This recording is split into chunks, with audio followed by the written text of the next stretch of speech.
When all the great thinkers have disappointed you, it's time to seek another way. I'm referring to, for example, the German philosopher Martin Heidegger. In his book, What is Called Thinking, he describes, for example, the difference between practical thinking and more meditative versions of thinking.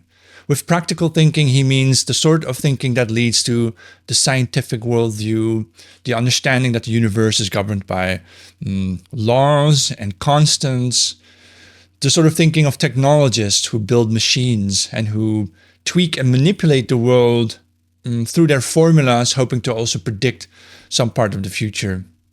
Heidegger denounces this way of thinking, saying it's not really thinking. He famously said, "Science doesn't think."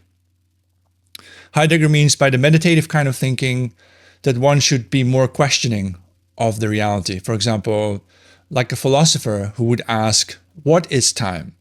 Science can measure time in ever smaller units, milliseconds, microseconds, picoseconds, and so on, but it cannot tell us what time is. That cannot be measured by scientists using their tools. Heidegger goes on to ask, then what is space? What is motion? To these questions, science doesn't have an answer and cannot offer the answer. But Heidegger, although he is right, everything he said is true, he does not offer us some kind of incredible new insight that only he has understood. In fact, what he gave us is peasant's wisdom, or what we call common sense. Every simple man on earth and every simple woman on earth already knew about this. We know that men, for example, are more inclined to think practically in terms of solutions, physical solutions. If a woman needs to have her cabinets fixed in the kitchen, a man will figure out to do it with a screwdriver and some other tools. And women may be thinking differently in their own womanly way, thinking more about general matters and why things are there. Women may perhaps be a bit more imaginative. When a woman purchases a new house, she's going to be the first one to imagine the kitchen, right? And then the men will have to come up with physical solutions to do it.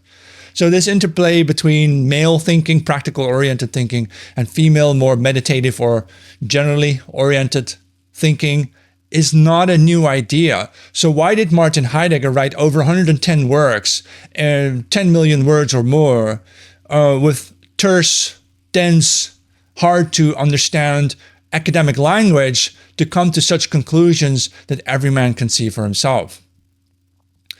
In my own book that I wrote called Eternal Struggle, Exposing the Scientific Worldview, I tried to answer the question of what reality is. And I decided indeed to dismiss the scientific formulas that may simply be made up.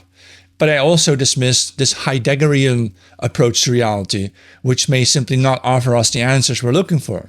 And I came to the conclusion that common sense or peasant's wisdom is how we should perceive reality, a sort of third way. I'll give you a list of sort of observations that anyone can verify, regardless of your IQ. All you need is some time to think about things and to absorb the world around you and truly grasp what it's all about. For example, everything appears to change. Basic wisdom. You can observe this. Everything seems original in the sense that it originates from the present moment. It arrives to us now. Many things are fleeting. Things come and go. Many things are recurrent. They return. Some things outlast people, and people may outlast many other things. So there's a time differential. There's more than matter, because every peasant knows we can think, we can love, we can dream, we can feel. There's another world there that we cannot see. Not everything appears to be in motion.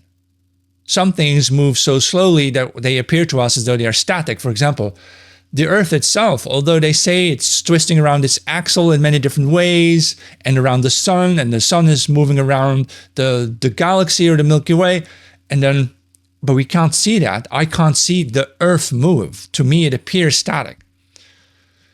Time is relative. Nothing lasts forever.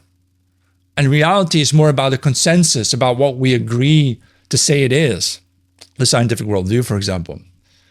Reality is also authoritative. Authoritative means that we can have all the fantasies in the world about reality, women imagining a new kitchen, but it won't always be possible to manifest it or to create it, to make things real.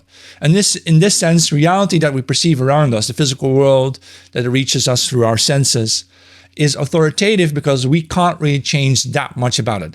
Through hard work and a ton of effort, we may achieve something in the world, add something to it, or take a little bit from it, but not that much. Even the biggest wars like World War II did not destroy the German land. The mountain ridges are still there, the rivers are still there. The forests are now still there. So it's not like we have the power to overturn reality if we don't like it. So that's the limitation to that Heideggerian belief that says, okay, you should be more imaginative and more meditative. Okay, but what good does it do if you can't really do anything with it, right?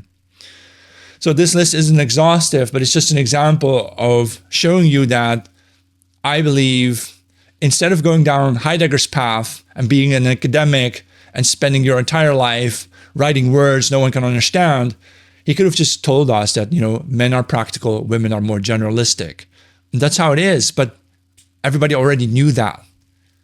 And that's why I said, when all the great thinkers disappoint because they offer you nothing more than what a simple common sense person already knew, then what are we doing? Then a lot of philosophy is just a waste of time. And so we seek another way.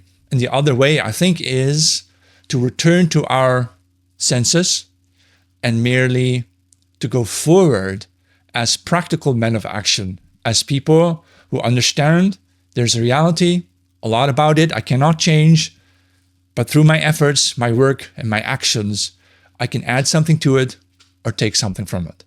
And that's about all we can ever hope to do in life.